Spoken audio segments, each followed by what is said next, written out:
Good morning. Tingnan mo nga yung kamay ng katabi mo. So, kompleto ba yan? Wala bang nabawas ng New Year? So, salamat sa kabutihan ng Panginoon. Buhay pa tayo.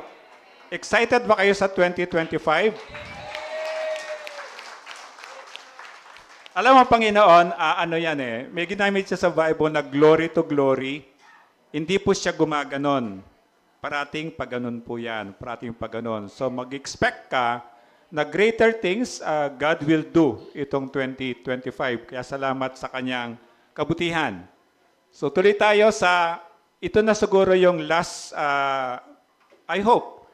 Pero depende kung God will give me another inspiration. Pero sa akin, baka ito na yung last message natin para sa Luke. And if I can recall it na tama, I think pinag-aralan natin yung Luke for more than 2 years. Purihin ang Panginoon. Marami tayong natutunan sa mahigit na 2 taon na ayon sa Ebanghelyo ni Luke. So, na nakaraan, nakita natin yung nagpakita si Jesus kasi ang mga tao, to see is to. Ayaw na lang maniniwala, walang prueba. So, remember dito, sabi ni Jesus, sige, sabi niya, tingnan nyo yung mga bakas na mga pako nung pinako ako. And then sabi nga kay Thomas, di ba? Sige, ipasok mo yung daliri mo dyan para maniwala kang ako. And then pinaka-last Sunday, pinag-aralan natin na meron ba kayong pagkain? Sabi ni Jesus. Binigyan siya ng kapirasong isda, di ba? And then kinain niya. Just to prove na siya ay buhay, na siya ay totoo. So hanggang ngayon, ito yung ginagawa po natin. Sa biyaya ng Diyos, ginagawa natin lahat sa abot na makakaya natin para lang ang tao maniwala na merong totoong Diyos at merong buhay na Diyos. At tayo, kailangan natin ng Diyos. Kung walang Diyos, mahihirapan talaga tayo. Sa natandaan natin, pinag-aralan natin last Sunday, pare-parehong pahayag, yung consistency ng Bible para maniwala tayo. Wala pong contradicting. 66 books ng Bible, wala kang makikita magkukontra dyan. Ibig sabihin lang na itong mga taong ito, ang gap nila ay thousands years, pero pare-pareho ang sinasabi nila. Maniniwala ka, it must come from God. Kasi kung walang Diyos, kahit tayo, di ba? Kapag nagkwento ka, kinwento mo sa iba, meron ng bawas, meron ng dagdag, di ba? Pero dito, nandun yung pare-parehong pahayag, of course, yung presence ni Jesus. Alam mo yan kung Kristiyano ka, alam mo yan kasi one of the mark of a true Christian, merong Holy Spirit nakatira dito sa puso niya. And then, yung pagpapatunay, again, pinatunayan ni Jesus na He's alive. Hindi siya nanatiling patay. So, pag may mga krus kayo na meron pang Jesus, hindi na yung consistent kasi hindi nanatiling patay si Jesus. So, it's okay, meron kang cross, pero without Jesus on the cross. Kasi nabuhay na muli si Jesus. At ngayong umaga, titingnan natin yung kapatawaran ng mga kasalanan. Ito talaga ang punto ng evangelism. Ito talaga. Kung hindi napatawad ang kasalanan mo, walang pagbabago, walang transformation, walang kaligtasan. Ito yung first step na hindi natin masyadong naiintindihan pa. Ang question doon, napatawad na ba yung kasalanan ko? Kasi kung hindi pa, kaaway pa ako ni Jesus, hindi pa niya ako kaibigan. Kung hindi pa, hindi ako tunay ni Kristiyano pa. Kung hindi pa napatawad ng kasalanan ko, hindi ko kaya magbago on my own. Kasi kapag naniwala ako kay Jesus, napatawad ng kasalanan ko, meron siyang Holy Spirit titira sa puso ko. So, maintindihan ko lahat, and then makita mo, meron nagpapaalala sa akin ng tama at mali. So, titingnan natin yan, kapatawaran ng mga kasalanan. Ito yung number 1 na kailangan ng lahat ng tao sa buong mundo. Tingnan natin sa Luke 24:44 hanggang 53. So, pwede po ba tayong tumayo bilang respeto sa pagbasa ng salita ng Diyos at sabay-sabay nating basahin. Pagkatapos ay sinabi niya sa kanila, ito ang tinutukoy ko nang sabihin ko sa inyo noong kasama pa ninyo ako. Dapat matupad ang lahat ng nasusulat tungkol sa akin sa kautusan ni Moises at sa aklat ng mga propeta at sa aklat ng mga awit. Binuksan niya ang kanilang pag-iisip upang maunawaan nila ang mga kasulatan. Sinabi niya sa kanila, ganito ang nasusulat. Kinakailangan magdusa at mamatay ang Kristo at pagkatapos siya'y muling mabubuhay sa ikatlong araw. Sa kanyang pangalan, ang pagsisisi at kapatawaran ng mga kasalanan ay dapat ipangaral sa lahat ng mga bansa magmula sa Jerusalem. Kayo ang mga saksi sa mga bagay na ito. Tandaan ninyo, isusugo ko sa inyo ang ipinangako ng aking Ama. Kaya't huwag kayong aalis sa Jerusalem hanggat hindi kayo na pagkakalooban ng kapangyarihan mula sa langit. Amen. Tayo po'y manalangin. Ama, salamat po.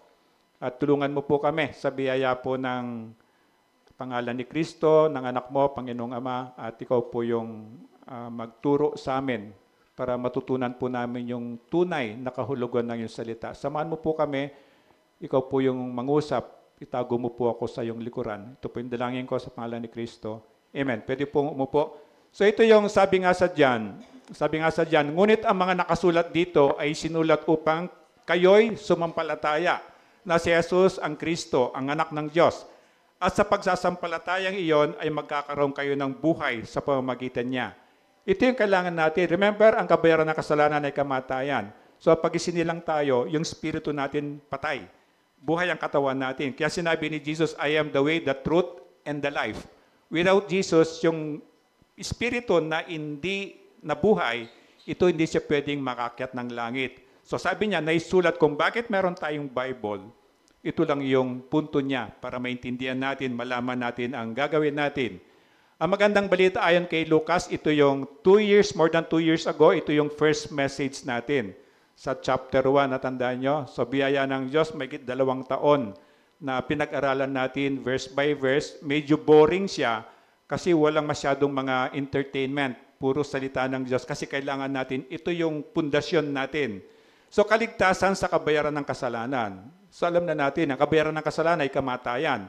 Hindi lang kamatayang physical, kundi yung walang hanggang kamatayan, kaparusahan sa impyerno. Ito yung ayaw ng Diyos na mangyari. Kasi nga, lahat tayo ay may kasalanan. Kapatawaran ng mga kasalanan, ito talaga yung pinaka-main objective ng evangelism. Kaya ang question, ngayong umaga sana, bago tayo lumabas mamaya rito, sure ka na yung kasalanan mo napatawad na. Kasi if not, kahit na araw-araw ka pa magsimba, kahit na araw-araw ka magbasa ng Bible, gawin mo lahat ng spiritual discipline. Without forgiveness of sin, walang kaligtasan at walang pagbabago. Hindi ka pwedeng mag-transform. So, pananatili kang gano'n. Kaya makita mo, kahit ang tagal-tagal ko ng Kristiyano, bakit ganito pa ako? Bakit ang tagal-tagal ko nang nagsisimba, bakit hindi pa nababago yung ugali ko? Maybe, namimiss mo to. So ito yung sigurilin mo today. Pinaalala ng Diyos, bago tayo matapos sa Luke, napatawad na ba yung kasalanan mo? Ito po yung pinakasimula. And then, ang dulo ng gospel ng Luke ay magsusulat ay tayo. Kasi after today, nakita natin yung buong book ng Lucas for more than 2 years, merong utos ang Diyos sa atin na sana maintindihan natin at ikaw ang magsusulat nun. Ibig sabihin, anong nangyari sa buhay mo na ginawa ng Diyos sa pamamagitan ng kanyang salita. Ito yung tayo magsusulat niyan sa pamamagitan ng pagsunod sa utos ng Panginoong Diyos. Kaya sabi niya, hindi yung kung ano yung ginagawa natin sa Diyos, kung binibigay natin sa Diyos. Ang number 1, ito. Pagsunod. Ewan ko kung papayagan ako ni Mike, kwento ko. O, papayag daw. Si Mike po, yung birthday niya, birthday na January, isa sa mga birthday, siya nag-donate ng lunch natin. Tapos, sabi niya kanina, ipapahatid na lang niya kay Boy. And then, of course, hindi ako pwedeng makialam, di ba? Nag-pray lang ako. Pero sa heart ko, alam ng Diyos, ang number 1 na gusto ng Diyos, alam natin yon. Gusto niya nandito si Mike. Hindi lang darating yung food, hindi yon. O di ba? Yan ang gusto ng Diyos. Kilala natin ng Diyos. Tapos ang nangyari, maya-maya tumawag siya. Sabi, Pastor, ano na kasi yun? Parang na-convict ako. Pupunta na lang po ako, sabi niya. Doon ako naging tunay na masaya. Ang handog ng Diyos, hindi yung inaalay natin, kundi yung pagsunod. At ang pagsunod sa Kanya, pag Sunday, punta tayo sa Kanya. Kahit mahirap, punta ka sa Kanya.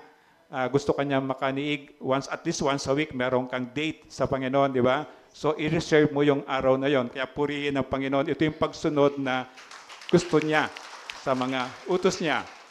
And then ako, pagsunod ko sa Diyos, dito po ako na-save. Ito yung Green Hills Christian Fellowship. Ito yung founding pastor namin, si Reverend David John. Sa kanya ko narinig yung mensahe ng kaligtasan. At sa kanya ko na, ibig sabihin, ginamit ng Diyos para magkaroon ako ng kaligtasan. At nung ipinasa sa akin, itong utos ng Diyos, wala na pong ginawa nun, kundi ipahayag ang salita ng Diyos.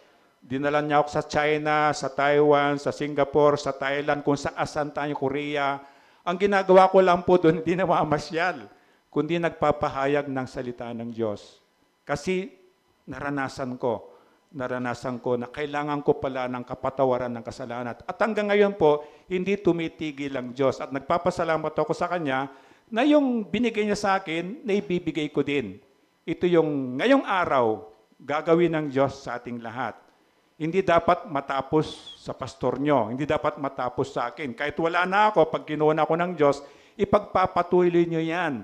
Para yung mga next generation, magkaroon din silang kapatawaran ng kasalanan at sila'y magkaroon din ng kaligtasan. Itong pag-aaralan natin na verses 44 hanggang 49 ay tungkol sa utos ng Panginoon sa simbahan sa buong mundo. Ang simbahan, ito yung church building.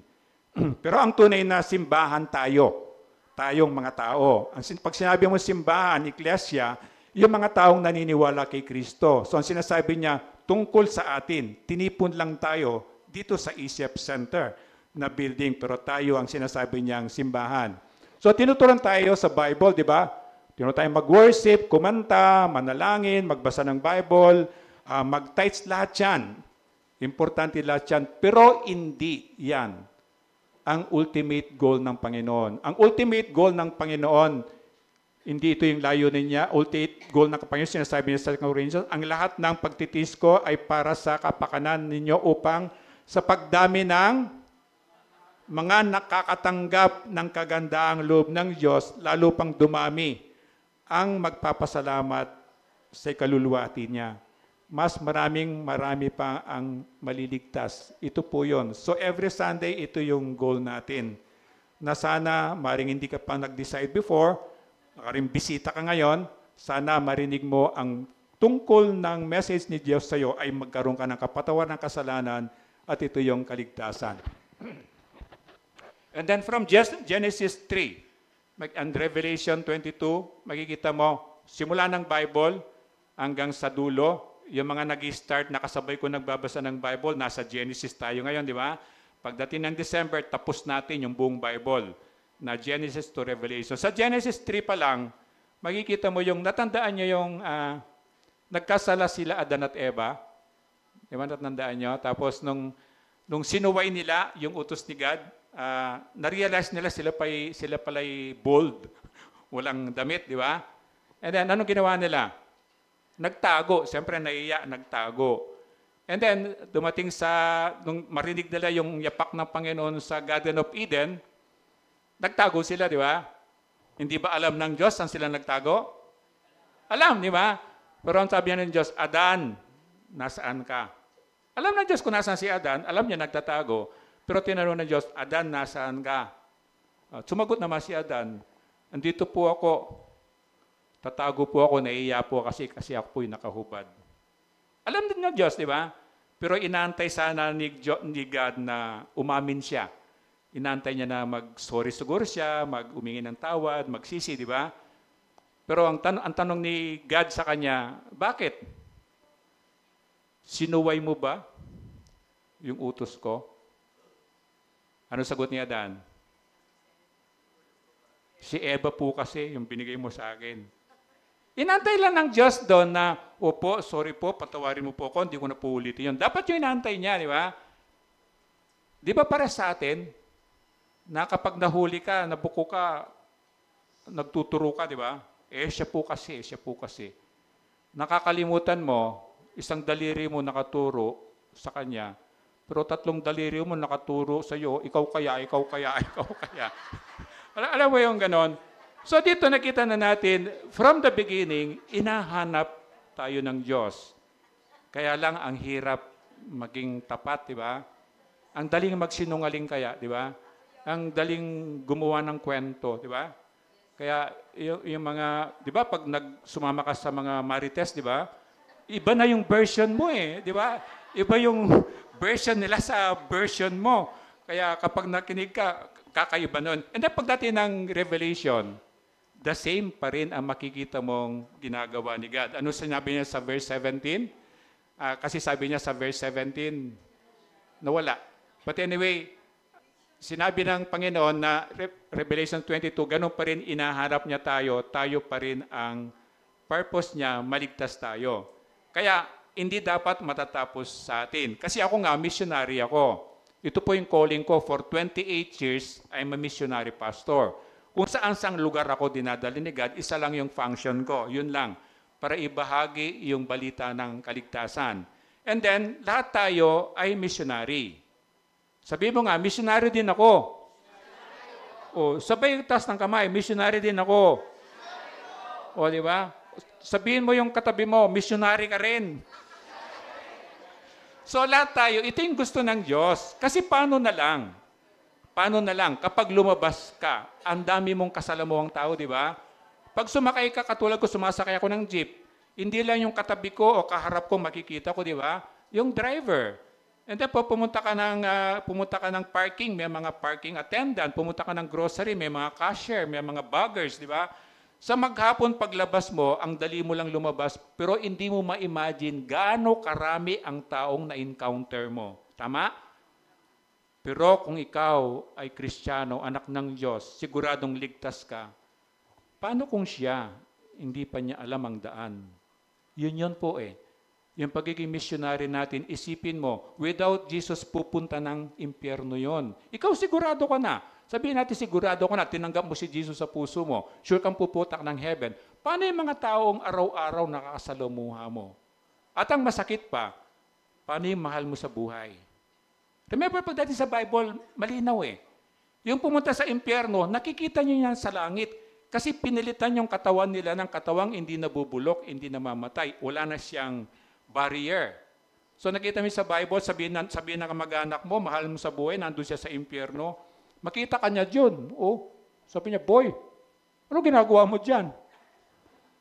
Ba't ka nasa langit? Naniwala ako. Naniwala ako kay Jesus na ako yung daan, ako yung buhay, katotohanan. Alimbawa, mahal na buhay ni boy yun. Alimbawa, asawa niya. Bakit hindi mo man lang sinabi sa akin?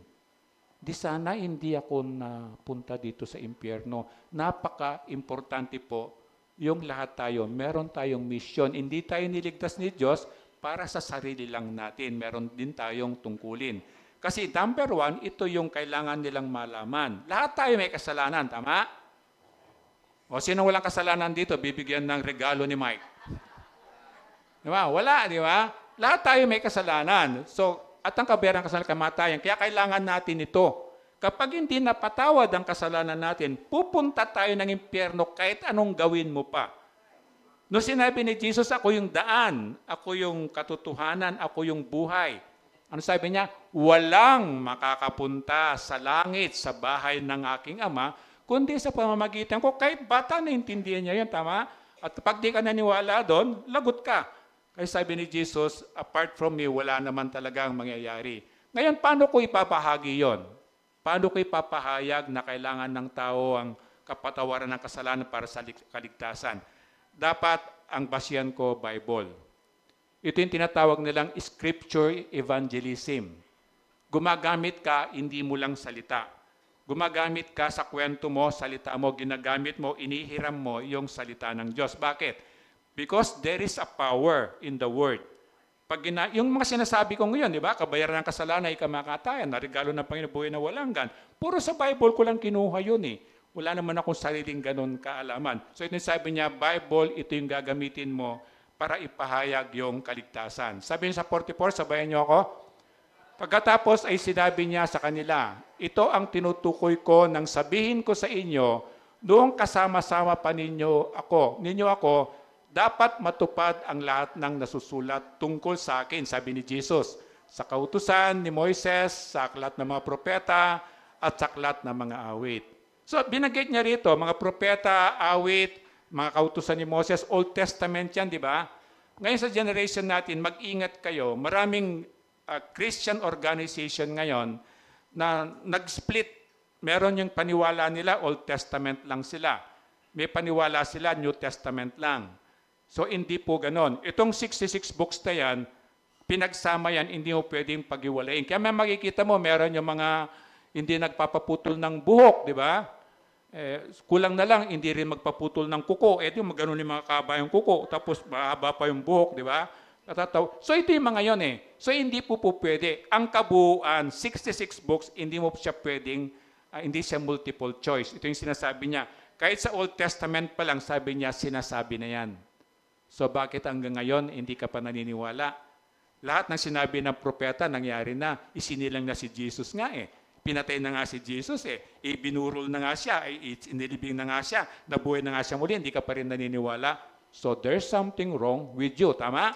Kasi sinabi na ng Diyos. Sabi niya, ako yung katotohanan. Bakit hindi ka naniniwala sa Diyos?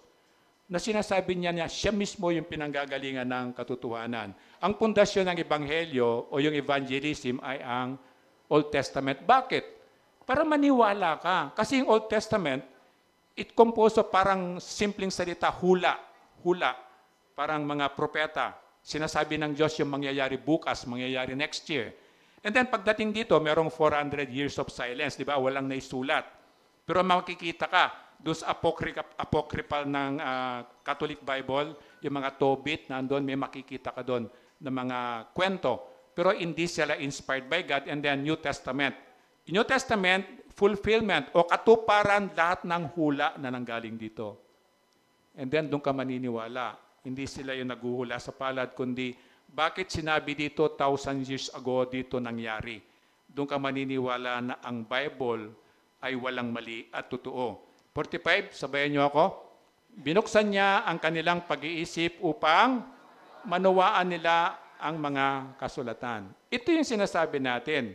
Without God talaga, kahit na magkulong ka na sa kuweba, basahin mo to, maintindihan mo, katulad ng pag-intinding tinuro sa atin sa eskwela. Tama?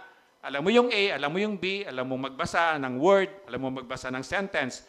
Pero yung tunay na kahulugan niya, never mong maintindihan. Bakit? This is spiritual words.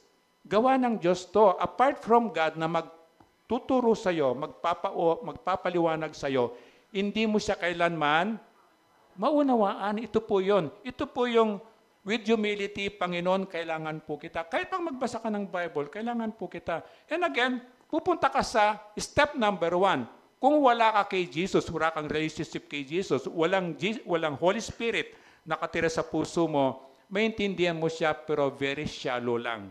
In 48 hours, believe me, kalimutan mo na lahat yun. Tama? Kahit makinig ka sa akin ngayon, after, anong oras ngayon? 11. After 48 hours, lahat ng sinabi ko, wala kang matatandaan. Lalo na, hanggang ngayon nga, hindi mo lang pangalan ko, di ba? O tanongin mo katabi mo, alam mo pangalan niya, nagsasalitang yan? Tanungin mo, marami dyan, di makakilala pangalan ko, di ba? Lalo yung sinabi ko rito. So ito yung sinasabi ng Panginoon, kailangan nating maunawaan. At ito, kailangan natin ng tulong ng Diyos. Yung burning heart experience, alam ko naintindihan nyo to eh. Alam nyo yung parang pangit naman chismis eh. Alam mo yung parang balita, may narinig kang balita, parang gustong-gusto mo siyang ipamalita. This is the burning experience. Nararamdaman mo ito sa puso mo.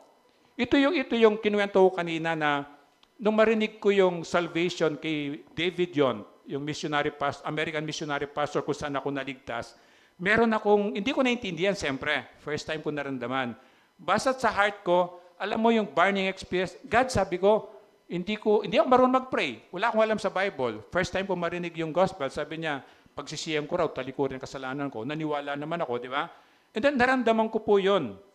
Alam mo ang iniling ko kay God, sana po bago ko mamatay, may bahagi ko yung naibahagi sa akin. Kasi gusto kong maranasan nila yung naranasan kong peace, yung kapayapaan sa puso ko. At ginrat ng Panginoon yon. For 28 years wala akong ginawa kundi ganon. At alam ko maraming mga nakaranas sa inyo doon. Kaya itong burning heart experience, bantayan niyo po ito. Alam mo ligtas ka, pero sa puso mo, parang kulang eh. kailangan mo umaksyon. Para yung kinuwento ko kay Mike kanina, okay na siya, pagod siya, busy sila. O Kuya Boy, pakihatid mo lang kay pastor to, di ba? Pahinga na lang siya. Pero yung naramdaman niya, that's a burning heart experience. Hindi mo makontain po yun. Gagawin at gagawin mo talaga because the Holy Spirit is prompting you to do it. At hindi ka mananalo sa Diyos. Hindi magkakaroon katahimikan hanggat hindi mo nagawa. Ang mahirap pa, kapag ginawa mo yon, masayang Diyos, di ba? Pag hindi mo ginawa, regret, hindi mo na may babalik. Nakuha nyo? Hindi mo na ibabalik. Halimbawa, sinunod ni Mike yung gusto niya dati, na hindi na ako pupunta, padala ko na kay Kuya Boy. Sarap matulog eh. Di ba? Sunday, araw naman ng pahinga, di ba? Di pahinga na lang ako. And then, after ng 12, ma-realize niya, ay sana pumunta ako. You can never go back. Ito po yun. When you feel this one, it comes from God, ibahagi mo kung paano ka naligtas, paano ka nagkaroon ng kapayapaan, paano ka pinagaling ng Diyos. Ito po yun. Gawin mo. Don't worry na magkamali ka o hindi ka magaling magsalita. Gawin mo lang. At doon papasok ang kapangyarihan ng Panginoon. Pangalawa, hindi lang galing sa Bible, ang gagamitin mo dun, kundi sa kasaysayan. Parang kwento, parang history. Kahit tayo, may mga history tayo, di ba? Kilala mo dati, di ba? Sino yung magkakilala rito ng 5 years na? 5 years na. May kilala kang, magkakilala daw sila 5 years na, di ba? Siguro doon sa mga 5 years na yon, meron ka nakitang nangyari, di ba, na kakaiba. Ito yun eh. Ito yung kasaysayan. Pwede mong gamitin yon para sa kaligtasan ng ibang tao. Lahat tayo may mga patutuo, testimony, di ba? Na dati lasenggo ka, pero ngayon, ano pa rin, nakakaisang karton ka pa rin ng beer. Di ba? Pero nagbago ka na. Sabi ko, paano ka nagbago? Ba't ka pa? Sabi mo, nagbago ka na. Bakit nakakaisang kahon ka pa ng beer? Napahiya ako. Bakit? Alam mo? Ang ininom pala niya, beer brand, hindi na beer. Nagbago na ako, pastor. Hindi ako maniwala. Beer brand na pala ininom niya, hindi yung San Miguel beer. So yung kasaysayan, ano yan? Magagamit mo yan para sa kaligtasan ng kapwa mo. 46, sabayan niyo ako. Sinabi niya sa kanila, ganito ang nasusulat, kinakailangan magdusa at mamatay ang Kristo at pagkatapos siya'y muling mabubuhay sa kaitlong araw. Si Jesus yan, di ba? Kaya makita mo, ginawa ko siyang, pati yung siya, niya, si Jesus yan sinasabi. So tayo alam na natin yan, lalo na pag Pilipino tayo. Kaya hindi na foreign sa atin yan. Bakit siya nag-freeze? Then pangatlo, ito yung, huwag kang mag-alala. Ma-reject ka. Pero tandaan mo, hindi ka huwag nire-reject.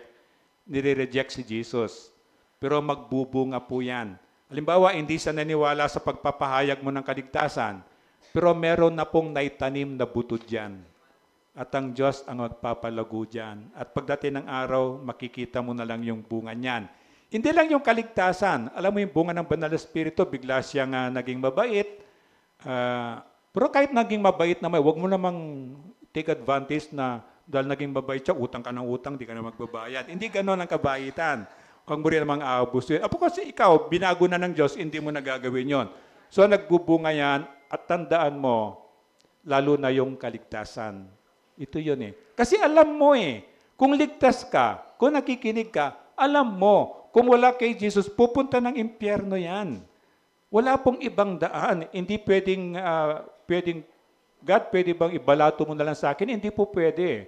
Hindi po pwede. Kaya merong 1 year.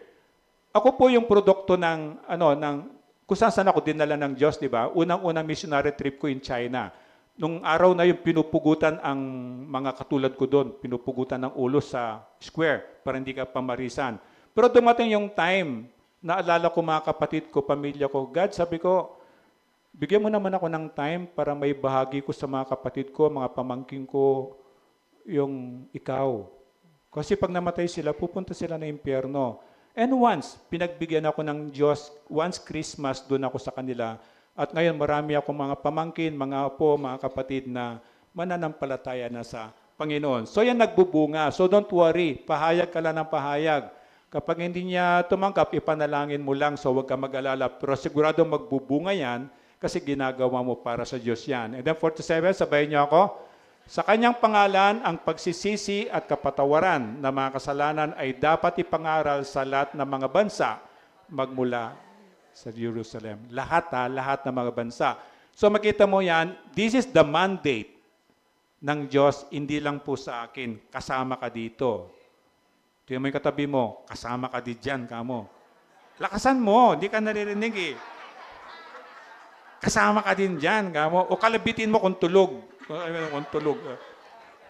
Kasi lahat tayo, mandate ng Diyos sa atin yan, meron tayong tungkulin. Kasi isipin mo na lang, ikaw ligtas ka, okay ka na. Paano naman yung iba? So wag tayong maging selfish. Ang mensahe ito lagi, magsisi at tumingin ng kapatawaran ng mga kasalanan sa pangalan ni Jesus. Pero kung aminin natin, kahit ako dati, matagal na panahong guilty ako dyan. Di ba? Kasi pa nagkasala ka, nung sabi mo, sasabihin mo pa nagkasala ka? Pa nagkasala ko, sasabihin mo, sorry, tao lang. Ikaw naman kasi. Wala yung pagsisisi. Ang requirement, natandaan nyo, from John the Baptist, ang requirement, pagsisihan, talikuran ang kasalanan at magpabautismo. At siyempre, nandun yung kapatawaran ng kasalanan. Without forgiveness of sin, kahit na araw-araw ka po na magsimba, nothing will happen. Kasi wala kang kaaway ka pa ni God. Only after, pagkatapos kang patawarin ng Diyos sa iyong kasalanan, nagkakaroon tayo ng relationship sa Kanya. And then, hindi na tayo kaaway ng Diyos, kundi tayo ay kaibigan na ng Diyos. Tagapagmana tayo ng langit, anak na tayo ng Diyos. So, nagsisimula po dyan. So, karamihan natin, namimiss natin yan. At sa simula, kasama po ako doon, na-miss ko rin yon. Akala ko pwede yung, God, sorry Hindi pala. Pagsisihan mo, talikuran. At pag titalikuran mo, alam mo yung pagtalikod ko, 180 degrees. Ganun talaga. Hindi ka naman tumalikod, umikot ka nga eh. Pag-ikot mo, doon ka pa rin. Kaya walang pagbabago. So, hindi sinasabi niya na 180 talikuran mo, medyo masakit po yun. Sometimes, meron kang tatalikurang kaibigan, trabaho, negosyo, kasi hindi siya kaaya-aya sa Panginoon. At sabi niya, sa pangalan ni Jesus lamang. Through Jesus only. Only Jesus. Yan sinasabi ni Jesus, I am the. Yung the, perfect, do sa mga teacher dito, di ba? Perfect participle po yon. Ibig sabihin, hindi yung I am one of the, kundi perfect siya, walang iba, ako lamang, sabi niya. And then John the Baptist, sinabi niya from the start, di ba? Natandaan nyo sa chapter 1, yung unang message natin, na unang pinagbuntis ni Elizabeth, si John the Baptist, ang nanay, si Elizabeth, saka si Mary ay magpinsan. And then, nung nangusap ang anghel sa kanila, parehas, different lugar. And then, para i-confirm ni Mary na yung sinasabi ng anghel, pumunta siya sa pinsan niya, kay Elizabeth. Mga 5 months na si Elizabeth nabuntos kay John the Baptist. And then, nung lumapit si Mary, para ikwento, may sinabi sa akin ng anghel mabubuntis daw ako, birhen ako Paano ako mabubuntis? And then, lumundag yung bata sa sistema pupunan ni Elizabeth. Bata pa lang, alam niya na Diyos itong dinadala ni Mary. Sabi ng mga bata sa Sunday School, lumundag, pastor? Hindi siya napilayan. Sabi, akala niya lumundag, lumabas sa tiyan ng nanay niya. Sa Sunday School, masarap magturo kaya ng Sunday School. So John the Baptist, from that early age, sinabi na, tinuturo sa atin, na this is the Messiah, ito yung tagapagligtas. At ngayon natapos na lahat yun, sana naniniwala ka na. Di ba? And then Luke 5:20, basahin natin sabay-sabay.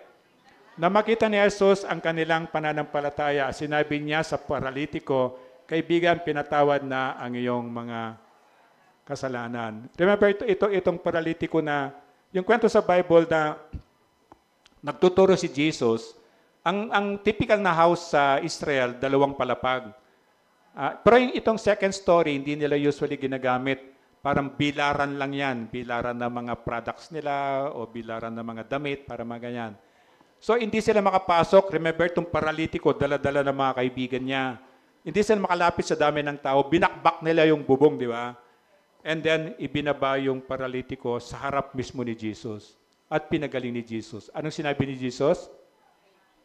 Pinatawad na ang iyong mga kasalanan. So the same. From the start, puro ganon. Puro ganon lang, kailangan natin ng kapatawaran ng ating mga kasalanan. Napatawad na ba ni Jesus ang iyong kasalanan? So ito yung, take time to think. Napatawad. Kung hindi, kausapin mo ko, i-message mo ko, Twitter, ay wala akong Twitter. Yung mga ganon, gumawa ka ng parang kaibigan. Ito yung isettle mo. Even today, isettle mo. Napatawad na ba ni Jesus ang iyong mga kasalanan? Kasi if not, walang mangyayaring transformation, walang mangyayaring tatakan na anak ka ng Diyos, walang mangyayaring pagbabago. Remember, pag tinanggap mo si Jesus, you are a new creation. Bagong nilalang ka na. Wala na yung dati, isa ka ng bagong tao dapat. Kaya ito yung sana masettle mo ngayong umaga. Luke 11:24, remember? Sabi niya, yung prayer, sabi ng mga apostles, Panginoong Jesus, turuan mo pa nga po paano ba manalangin. Ito yung tinuro ni Jesus, di ba? Sabayin niyo ako, Ama, sambahin nawa ang iyong pangalan. Dumating nawa ang iyong kaharian. Bigyan mo kami ng aming pagkain araw-araw at patawarin mo kami sa aming mga kasalanan. So when the apostles asked Jesus, paano po ba manalangin? Ito yung Lord's Prayer. Remember, Our Father in heaven, hallowed be your name. Ito yun eh. Ito yung tinuro ni Jesus. Pero dito, sinabi na rin ni Jesus na matuto kayong humingi ng kapatawaran ng kasalanan. Because without forgiveness of sin, pupunta talaga ako ng hell. Walang ibang way. Kahit magpakabuti ako, kahit magpakabanal ako araw-araw, maging generous ako araw-araw, hindi po sapat yun. Remember, sabi ng Diyos, ang maruming basaan ay katumbas lang ng, ang magandang gawa ay katumbas ng maruming basaan. Wala sila, sila sangil. Sila Rowena. Okay. Kasi yung parati sumasagot sa akin yun eh. Hindi sagot po na nag-agree para namimiss ko lang siya. And then Luke 23, remember, sabi ni Jesus nung nasa cross na siya, bago siya patayin, bago siya mamatay, sabayin niyo ako. Sinabi ni Jesus, Ama, patawarin mo sila sapagkat hindi nila nalalaman ang kanilang ginagawa. So nakita natin kung gaano ka-importante sinasabi ng Bible. Importante yung kapatawaran ng kasalanan kasi without it, wala talagang kaligtasan. Wala talagang transformation na mangyayari. 48, kayo ang mga saksi sa mga bagay na ito. So kahit lahat tayo, meron tayong na-experience dyan eh. Yung testimony mo, wag mong sarilinin, ikwento mo. Baka yung mga tao maniwala rin sila na merong palang pag-asa sa pamamagitan ni Kristo. And pang-apat, panghuli natin, of course, magagawa mo lang yan na may pahayag ang mensahe ng kaligtasan sa kapangyarihan ng Diyos. Kasi kung walang Diyos, wala tayong magagawa. Sabi nga sa iyo, kahit na makinig ka sa akin, kung hindi i-bless ni God yun, kung hindi ididikit ng Diyos yun sa puso't isipan mo, in 48 hours, makakalimutan mo na yon. So the same, kahit na anong sabihin ko, kung hindi kabibiyaan ng Diyos, kung hindi niya bubuksan ang iyong pag-unawa, hindi ko po kaya yon. Kaya ko lang siguro abutin ang pandinig mo, ang puso mo, siguro konting emotions.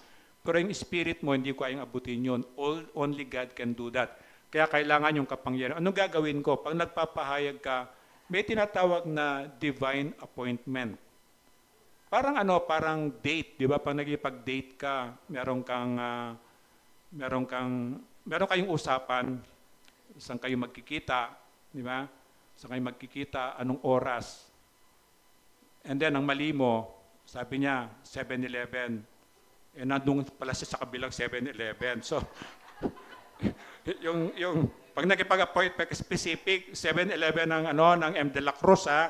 Kasi pagdating mo sa kabila doon, may 7-Eleven din doon, no? Tapos nag-away pa kayo. Tagal-tagal ko nagantay. Ako din naman nagtantay doon, tagal-tagal eh. Nasa magkabila pala kayong 7-Eleven. So ito yung sabi niya, divine appointment, bago ka lalabas, pwede ka manalangin. Yung ako gali ko, gusto ko yung ganito, yung may bulsa rito. Kahit na kumisang 20 pesos lang, lalagay ko dyan paglabas ko. Sabi ko, God, turo mo kanino ko ibibigay ito. Tapos kuminsan naman, meron akong tracts, yung gospel tracts. Turuan mo po kung kanino ko ibabahagi si Jesus, parang ganun. That is divine appointment. Tapos si God ang magsaset ng appointment for you at saka taong yon. So gawa ng Diyos yon. So hindi po mamimintis yon. So ang umpisa lang doon, you pray. Sino pong gusto mong bigyan ko nitong t-shirt na gusto kong irigalo? Doon mo makikita yung divine appointment. Sino po yung nangangailangan po ako ng ng pera? Sino po yung pwede ko pong puntahan? Sigurado hindi ka tuturo kay pastor kasi walang pera. So ang punto doon, manalangin ka, i-guide ka ni God at makikita mo the power ng Panginoon. At ang mangyayari doon, mangyayari yung plano ng Diyos. Amen. So again, kapangyarihan ng Diyos, tatandaan natin na without Him wala mangyayari. So sana ngayong umaga, matandaan natin, ang pagpapahayag para sa kapatawaran ng kasalanan o evangelism, tandaan, gagamitin yung salita ng Diyos, more than sa salita natin. Tapos yung mga testimony natin, mga kwento, mga nakita mo. Nakita ko yan, ganito lang. Ito, magagamit mo yon. And then huwag ka mag-alala kasi gawa ng para sa Diyos yan, siguradong magbubunga yan. Maring hindi mo nakita na, pero magugulat ka na lang. Minsan makita mo, pastor na pala yung yung siniran mo ng gospel. And then again, umasa tayo sa Diyos. Kasi ang Diyos lang talaga ang tunay na makakatulong sa atin. So again, missionary tayo. Hindi lang ako, kasama kayo dyan, na ipahayag ang magandang balita ng kaligtasan. Kahit alam mo, simple lang na, meron ka bang oras, kaibigan? Meron naman, sabi niya. Meron ako ibabahagi sa iyo, maiksi lang. Ano yon? Napatawad na ba yung kasalanan mo? Hindi mo kailangan maging pastor, tama? Kung alam mo kung paano pinatawad ng Diyos ang kasalanan mo, pwede mo lang ikwento yun at pwedeng maligtas yung taong yon. O yung pinakamadali, di ba? Pinakamadali ko minsan, ay, libre ka ba sa linggo? O, anong oras? Sabi niya. Mga alas 10. Libre kita ng lunch. Di ba? Ang dali mag-imbita pag naglibre ka ng lunch, di ba? O, sige. Sige. Bago 10:30, kita tayo. Oo. O na magkita kayo, o simba muna tayo bago tayo mag-lunch, di ba? Pagdating dito, merong lunch. O, di ba? Yun eh. Gagamitin mo, maraming pamamaraan, isipin mo para maligtas yung kapwa mo. Don't be selfish. So tayo po'y tumayo para manalangin. Ama, salamat po dahil ikaw lamang po talaga ang maasahan po namin. At nandito po kami dahil sa biyaya mo lamang po. At alam po namin may maganda kang ginagawa sa amin. At salamat po sa mensahe mo ngayong umaga na meron din kaming mission ang bawat isa po sa amin na hindi po kami maging makasarili. Bagkus po, O Diyos, ay yung nakikita na po namin sa iyo, nalalaman po namin sa iyo, lalo na po yung kapatawaran ng kasalanan, lalo na po yung kaligtasan, ay huwag po namin sarilinin, ibahagi po namin sa kapwa po namin. At alam po namin, O Diyos, na may ginagawa ka sa buhay po namin. So salamat po na by your grace, nandito po kami. At salamat po, O Diyos, sa pagmamahal mo po sa amin. Kaya ikaw po yung patuloy na mangusap sa amin, O Diyos, patuloy ka po naming masamba sa pamamagitan ng iyong kapangyarihan, O Diyos, mangyari po ang iyong kalooban. At idamay mo na rin po yung mga mahal po namin sa buhay. Ito po yung dalangin namin, ito po yung dalangin ko sa pangalan ni Kristo. Amen and amen. Pwede pong upo. Meron tayong communion today. So alam na natin yung communion, it's an opportunity para humingi ng tawad sa mga kasalanan natin sa past week. At ang pinaka-importanting utos ng Diyos, alalahanin kung paano binayaran ni Jesus ang ating mga kasalanan.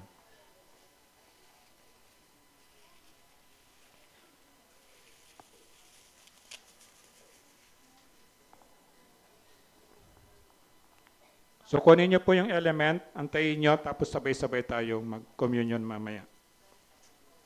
Alam na natin yung tinapay, simbolo ng katawan ni Kristo, na siyang umako ng mga parusa na dapat tayo ang parusahan kasi tayo ang may kasalanan. Pero dahil mahal niya tayo, siya na yung umako nun. So ito yung alalahanin natin today.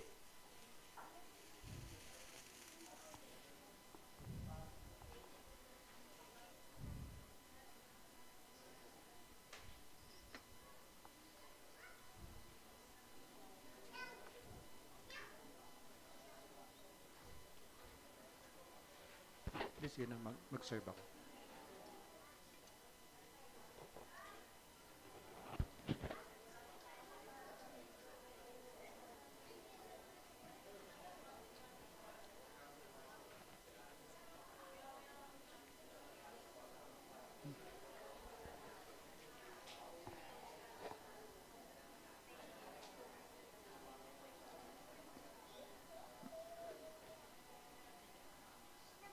Kaya mo dyan, kulang ang aser. Baka gusto mo mag-aser.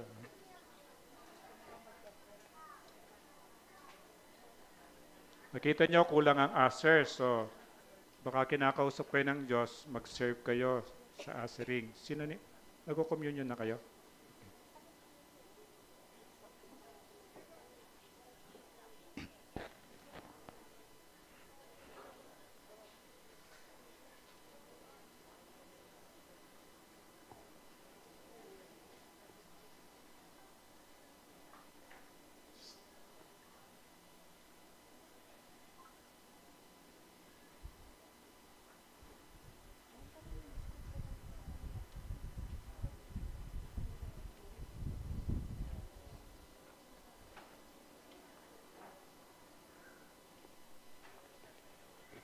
Linda.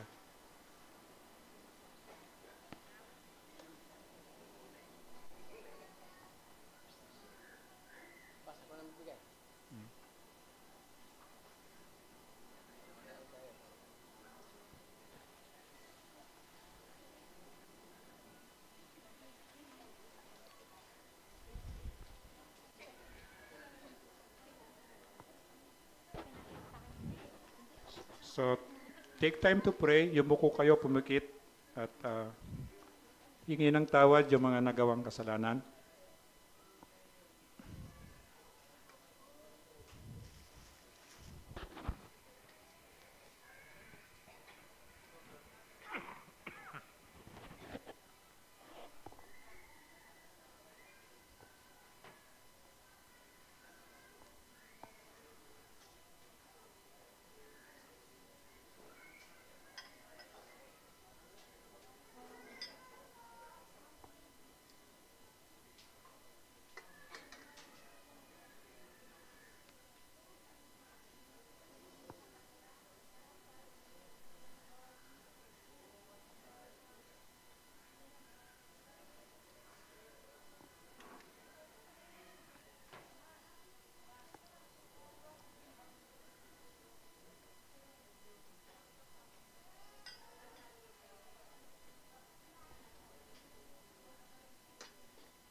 So lahat po nabigyan. Kung hindi kayo nabigyan, pwede nyo itaas ang kamay, lalapit ang answer.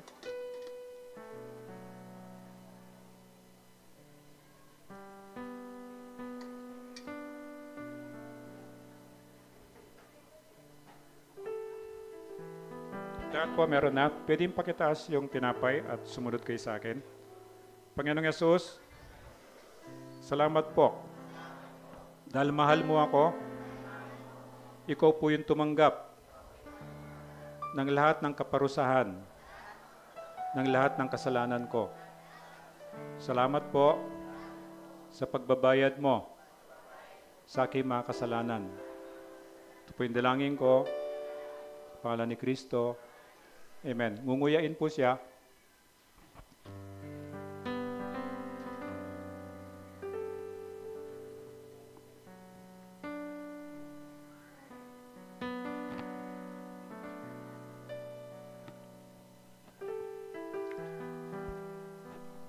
Pwede pong pakitaas yung cup.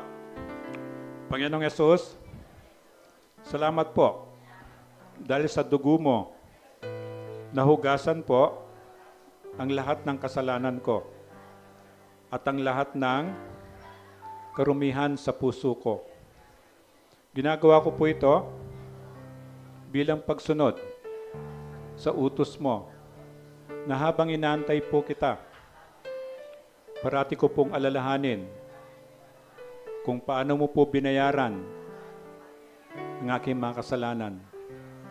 Salamat po sa pagmamahal mo sa akin. Ito po yung dalangin ko sa pangalan ni Kristo. Amen.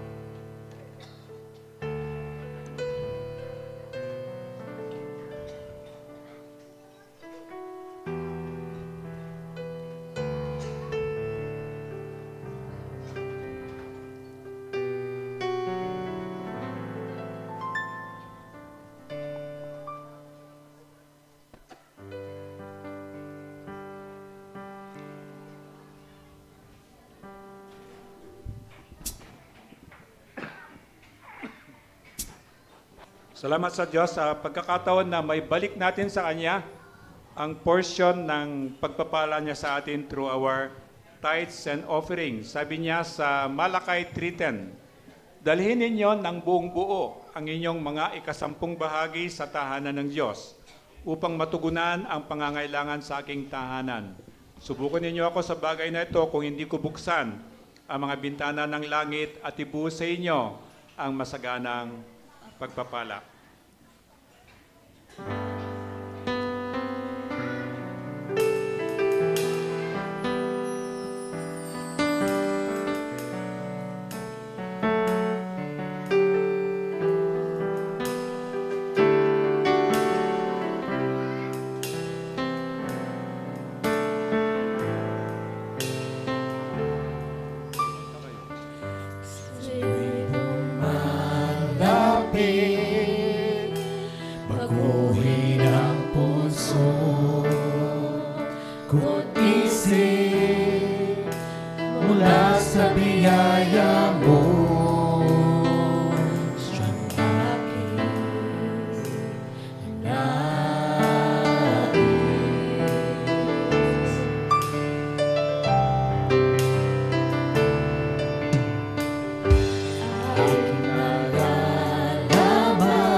Hanggang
kasama ka sa pamumulan ang pag-ibig mo.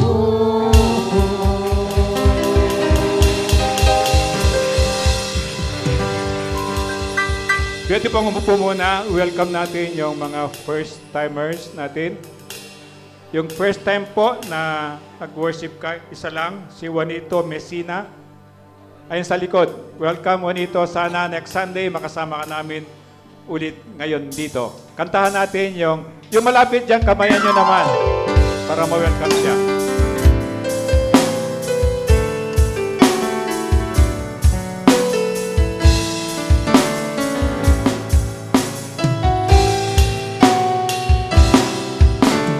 Welcome to the family.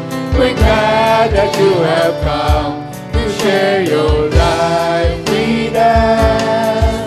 As we grow in love, may we always be to you what God would have us be, a family always there to be strong and to lean on. Welcome po! Welcome. Sana balik ka, Juanito. Waning. Waning ang nickname niya. So, siyempre, birthday celebrants ng January. Di ba? So, kahit hindi ka nakalista rito, kapag birthday mo, tayo ka, ipag-pray kita, tapos kakantahan. So, antayin mo muna yung pangalan mo kung nakasulat dito. Si Isaiah Cabrera, Altea Cunanan, Sandy de la Cruz, Jasmine Joy Capate, Romulo Libradilla, John Moises Doctor, Mike Dalisay, and then Wanelin, kasama ba ito? Di pa kayo nagkamali rito.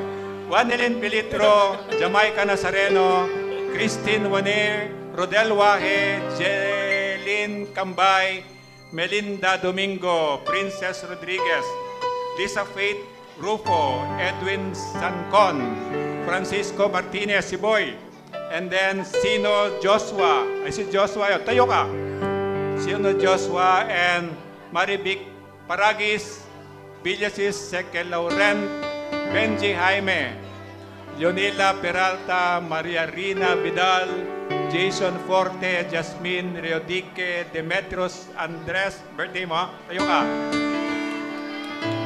Si Antonio Junior Bourbon, Norna Kempis, Alan Dejano, Jonaline Valentino, Amparo Doctor, Ann Princess Bolo, Edjan Pregoner, at saka si Jerry Tablang, Janrel Flores. Iganon yung kamay nyo, pag-pray natin sila, tapos kakanta natin sila. Meron pa pala. Princess Crisit Carillos, Veronico Gibon, George Florito, Mary Ann Castro, Chris Aisa Ababa, Articus Sai Lopez, Nino Cambay, Angel Vizcara, Elvera Telmo, Riley Espedido, Yasmin Pontipedra, Lim Angeli. Ang dami pala pag January. So tayo po yung mga may birthday. Tapos pwede nyo gano'n ni kamay pag-pray po natin yung may mga birthday. Tapos mamaya kanta natin sa Panginoon. Salamat po. Ikaw po yung nagbigay po sa amin ng buhay. Kaya pasalamat po sa buhay na binigay mo po sa amin at ngayong umaga ay nakikipagdiwang po kami sa lahat na mga isinilang ng buwan ng January po. Kaya nakikita mo po sila, pati na po yung wala dito, O Diyos. Lahat po sila special na mga birthday celebrants ng January. Abutin mo po ng iyong mapagpalang kamay, Panginoon, at ipaalala mo po sa kanila na merong Diyos na nagmamahal po sa kanila at merong Diyos na buhay na anytime pwede po kaming lumapit. Kaya pagpapalang galing sa iyo, O Diyos, ibinabahagi po namin, lalo na po yung nagbe-birthday na kasama po namin ngayon. Salamat po, Diyos. Ito po yung dalangin ko. Ito po yung dalangin namin sa pangalan ni Kristo. Amen and amen. Happy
bless you. So po tayo tumayo lahat para sa benediction. Pakisas po yung mga bata. Pag nananalangin, kinakausap natin ang Panginoon. Ama, salamat po. Muli, pinakita mo po na mahal mo po kami. Kaya salamat po sa pagmamahal mo nawa. Ngayong umaga, mas maragdagan po yung pagmamahal namin sa iyo na mas marami po siya kaysa pagmamahal po namin sa iyo kahapon. Kaya salamat po sa pag-aalaga mo po sa amin at salamat po sa pag-asa na kahit ano pong dinadanas namin ngayon, nakikita mo po yon. Alam po namin na nandyan ka. Kaya katagpuin mo po ang bawat isa, Panginoon, pagpapalang galing sa iyo, ay binabahagi ko po sa mga taong nandito, yung mga hindi nakapunta man, yung kasabay po namin sa live streaming, Panginoon. Kami pong lahat, abutin mo po na yung mapagpalang kamay, wala ka pong lalampasan. Ito po yung dalangin ko sa pangalan ni Kristo. Amen and amen.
Why?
bago kayo umuwi, kain muna.